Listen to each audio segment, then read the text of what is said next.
Assalamualaikum warahmatullahi wabarakatuh. Sobat Misteri Sunyi Mencekam. Pernahkah Anda mendapatkan gangguan-gangguan gaib ketika berada di suatu tempat? Entah itu gangguan dari pocong, kuntilanak, genderuwo, atau sebangsanya. Mungkin ada di antara teman kita yang mengalami hal-hal gaib, tapi ada juga orang yang tidak pernah mengalami hal gaib sekalipun. Dalam arti, tidak pernah melihat hantu-hantu. Ya, mungkin hanya melihatnya lewat channel-channel YouTube horor ya, yang biasanya di situ ada penampakan. Entah itu pun benar tidaknya, kita tidak tahu. Nah, untuk cerita misteri kali ini, kami sudah menyiapkan sebuah kisah nyata misteri di mana ada seseorang yang ingin melakukan acara perpisahan bersama teman-temannya. Dia ini belum bisa tidur, dan ketika telah dini hari, dia diganggu oleh pocong. Seperti apakah gangguannya? Mari kita simak sebuah kisah nyata misteri yang berjudul Diganggu Pocong Saat Acara Perpisahan.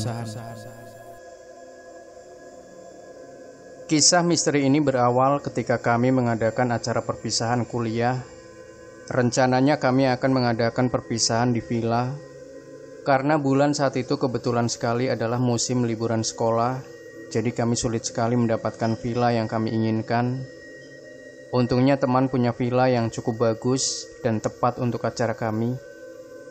Villa itu terletak di daerah Anyer. Senang sekali karena di depan villa ada laut yang luas. Itu sih kata teman-teman. Dan katanya lagi, villa itu selain indah, ada kolam renang air hangat juga. Pokoknya sempurna banget deh. Mana murah lagi harganya. Mungkin karena villa itu kepunyaan teman kami sendiri. Kami berangkat seminggu setelah wisuda. Kami berkumpul di kampus agar mudah saja. Selain itu juga kebanyakan dari kami rumahnya jauh-jauh. Kami ke sana dengan menyewa 2 buah bis hibah yang berukuran sedang. Karena kami terbagi dalam 2 kelas. Dasar anak-anak Indonesia tetap aja pakai sistem jam karet. Janjian jam 10, malah datangnya jam 12. Aku dan temanku menunggu dengan kesal sekali. Tapi akhirnya terkumpul juga. Karena kami berangkatnya siang, maka kami sampai villa sudah malam hari. Rasa lelah terhapus setelah sampai dan istirahat sebentar. Villa ini terlihat megah dan nyaman. Villa ini terdapat 6 kamar. Kami memilih kamar masing-masing. Aku beserta gengku memilih kamar yang cukup luas.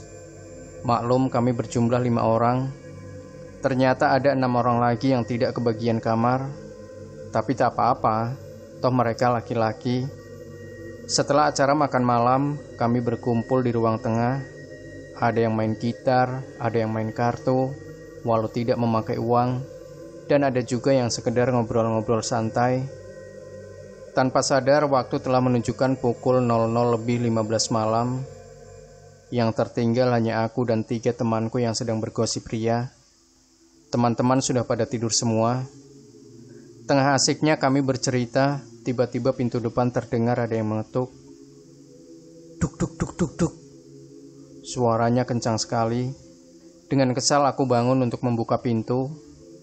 Setelah aku buka ternyata tidak ada orangnya. Dengan kesal aku berkata, iseng amat sih. Jangan main-main ya. Udah malam nih. Lu orang apa setan?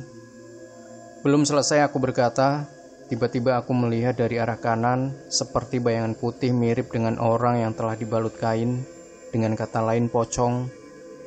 Karena aku takut sekali, kemudian aku masuk untuk bercerita kepada temanku.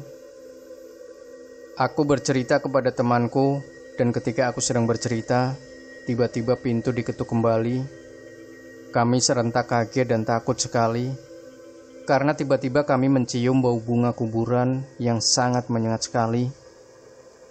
Tanpa pikir panjang lagi, kami kabur masuk kamar, dan kami melihat teman-teman sudah ada yang tidur dengan nyenyak sekali. Karena tidak mau membuat yang lain takut, maka kami tidak menceritakan kejadian tadi. Kini sudah pukul 2 dini hari. Entah mengapa aku bersama temanku Feni tidak bisa tidur, mungkin karena kami takut dan entahlah. Akhirnya kami putuskan untuk berbincang-bincang saja. Kami pikir toh hampir pagi. Kami ngobrol sambil memandangi teman-teman yang tertidur dengan lelap sekali. Entah gimana tiba-tiba aku melihat di pojok belakang lemari. Aku melihat pocong. Iya, pocong. Pocong yang aku lihat tadi di luar villa. Aku takut sekali dan aku berkata pada temanku Feni yang ada di sebelahku. Ternyata dia juga melihat apa yang aku lihat. Feni terlihat takut sekali dan kulihat badannya menggigil penuh ketakutan. Kemudian kami bersama-sama teriak sekencang-kencangnya. Mendengar teriakan kami, teman-teman terbangun dan bertanya ada apa yang terjadi pada kami. Kemudian kami menceritakan apa yang terjadi. Maka kami putuskan bersama-sama tidak tidur dan saling jaga. Dan kalau ada yang mengantuk, kami bergantian sampai pagi. Ketika sudah pagi, kami putuskan untuk berbicara pada ketua panitia dari acara ini. Entah bagaimana, Doni ketua panitia juga berkata kalau dia juga melihat pocong ketika sedang melakukan inspeksi untuk mengontrol anak-anak yang belum tidur. Antara takut dan ngeri kami putuskan untuk pindah kamar. Tapi ya ampun, kamar cowok ini berantakan sekali dan jorok sekali. Kami jadi tidak pindah kamar saja. Biarin deh ketemu setan daripada tidur di tempat yang jorok banget. Malamnya kami tidur dengan tidak tenang sekali. Dan kami putuskan untuk membaca doa apa saja yang kami bisa. Entah bagaimana, tiba-tiba ada suara yang menggema ke seluruh kamar. Kalian anak muda, sombong sekali, hingga berani mengganggu kami penunggu villa ini. Mendengarnya kami jadi sangat takut. Tanpa sadar aku terdiam dan menyadari bahwa yang dimaksud suara tadi adalah aku yang memang telah kasar marah-marah kemarin malam. Tanpa sadar, dalam hati aku memohon maaf atas semua kesalahanku dan memohon pada Allah agar melindungi kami dari setan dan segala jenisnya. Aku membaca ayat kursi dan belum habis aku membaca, tiba-tiba ada suara yang berterima kasih. Dan tiba-tiba kami melihat sebuah bayangan pocong itu lagi. Dan aku mendengar bunyi. Pocong itu berbunyi, duk duk. Ternyata yang kami dengar kemarin bukan bunyi pintu, tapi melainkan bunyi langkah pocong itu. Kami berteriak dan aku tak sadarkan diri.